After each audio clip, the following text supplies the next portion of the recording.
PF ಅಥವಾ UAN ಪಾಸ್ವರ್ಡ್ನ set ಮಾಡೋದು ಅಥವಾ ಚೇಂಜ್ ಮಾಡ್ಕೊಳ್ಳೋದು ತುಂಬಾ ಈಸಿ. ಗೂಗಲ್ ಅಲ್ಲಿ UAN ಲಾಗಿನ್ ಅಂತ ಸರ್ಚ್ ಮಾಡಿ. ಅಲ್ಲಿ ಬಂದಿರೋ ಫಸ್ಟ್ ಲಿಂಕ್ ನ ನೀವು ಕ್ಲಿಕ್ ಮಾಡಿ. ಈ ಡೈರೆಕ್ಟ್ ಲಿಂಕ್ ನ ನಾನು ಡಿಸ್ಕ್ರಿಪ್ಷನ್ ಅಲ್ಲಿ ಕೊಟ್ಟಿರ್ತೀನಿ, ನೀವು ಅದರ ಮೇಲೆ ಕ್ಲಿಕ್ ಮಾಡಬಹುದು. ಅಲ್ಲಿ ಒಂದು ಪಾಪಪ್ ಬರುತ್ತೆ, ಅಲ್ಲಿ ಓಕೆ ಕ್ಲಿಕ್ ಮಾಡಿ. ನೆಕ್ಸ್ಟ್ ಅಲ್ಲಿ ಫರ್ಗಾಟ್ ಪಾಸ್ವರ್ಡ್ ಅಂತ ಇದೆಯಲ್ಲ ಅದರ ಮೇಲೆ ಕ್ಲಿಕ್ ಮಾಡಿ. ಅಲ್ಲಿ ನಿಮ್ಮ UAN ನಂಬರ್ ನ ಎಂಟರ್ ಮಾಡಿ ಮತ್ತು ನಿಮ್ಮ ಹೆಸರನ್ನ ಎಂಟರ್ ಮಾಡಿ. ನಿಮ್ಮ PF ಅಕೌಂಟ್ ಅಲ್ಲಿ ನಿಮ್ಮ ಹೆಸರು ಹೆಂಗಿದೆಯೋ ಅದು ಹಂಗೆ ಇರಬೇಕು. ಮತ್ತು ಅಲ್ಲಿ ಡೇಟ್ ಆಫ್ ಬರ್ತ್ ನ ಎಂಟರ್ ಮಾಡಿ. ಅದಾದ್ಮೇಲೆ ಜೆಂಡರ್ ನಲ್ಲಿ ಸೆಲೆಕ್ಟ್ ಮಾಡಿ. ನೆಕ್ಸ್ಟ್ ರಿಜಿಸ್ಟರ್ ಆಗಿರೋ ಮೊಬೈಲ್ ನಂಬರ್ ಅಲ್ಲಿ ಎಂಟರ್ ಮಾಡಿ. ನೆಕ್ಸ್ಟ್ ಅಲ್ಲಿ ಒಂದು ಬಾಕ್ಸ್ ಇಲ್ಲಿ ಅದರ ಮೇಲೆ ಕ್ಲಿಕ್ ಮಾಡಿ.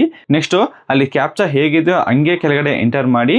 ಅದಾದ್ಮೇಲೆ ಗೆಟ್ ಆಥರೈಸೇಷನ್ ಪಿನ್ ಮೇಲೆ ಕ್ಲಿಕ್ ಮಾಡಿ.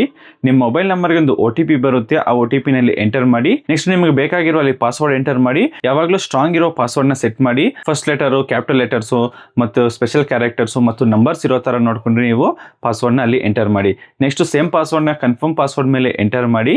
ನೆಕ್ಸ್ಟ್ ವೆರಿಫೈ ಮೇಲೆ ಕ್ಲಿಕ್ ಮಾಡಿ. ಅಷ್ಟೇ, ನಿಮ್ಮ ಪಾಸ್ವರ್ಡ್ ಅಲ್ಲಿ ಸೆಟ್ ಆಯ್ತು. ನೆಕ್ಸ್ಟ್ ಅಲ್ಲಿ ಕ್ಲಿಕ್ ಹಿಯರ್ ಅಂತಿದೆಯಲ್ಲ ಅದ್ರ ಮೇಲೆ ಕ್ಲಿಕ್ ಮಾಡಿ. ನೀವು ನಿಮ್ಮ ಯೂಸರ್ ನೇಮ್ ಮತ್ತು ಪಾಸ್ವರ್ಡ್ ಎಂಟರ್ ಮಾಡಿ ನೀವು ಲಾಗಿನ್ ಆಗ್ಬೋದು.